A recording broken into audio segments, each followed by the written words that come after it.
সকল প্রশংসা মহান আল্লাহ তাআলার জন্য, যিনি নবমণ্ডল ও ভূমণ্ডলের মালিক। বর্তমান আমাদের দেশে দ্বীন এবং ইসলামের অবস্থা। এখন আমাদের দেশের অবস্থা, মসজিদের ইমাম, খতিব, মুয়াজ্জেব নিয়োগ হচ্ছে ইন্টারভিউ দিয়ে, এলেম দিয়ে নয়, স্বজন প্রীতি দিয়ে। আর ইন্টারভিউ নিচ্ছে মসজিদের দ্বীন সম্পর্কে অজ্ঞ দায়িত্বশীলেরা।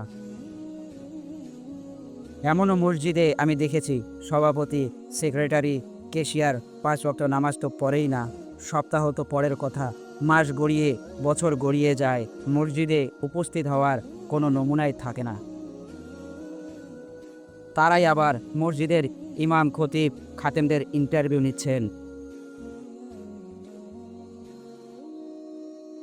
ব্যাপারটা দেখলে হাসিও পায়, আবার নিজেকে নিয়ে নিজেকে ধিক্কার দিতে ইচ্ছা করে।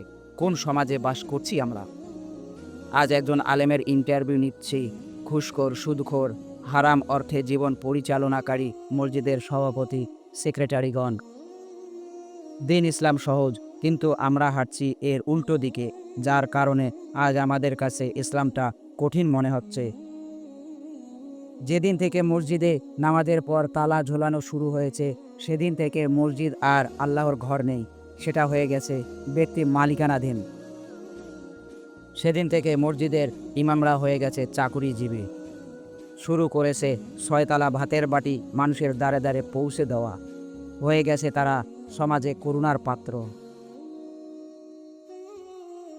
আল্লাহ আমাদেরকে দ্বীনের সঠিক বুঝ দান করার তৌফিক দেন।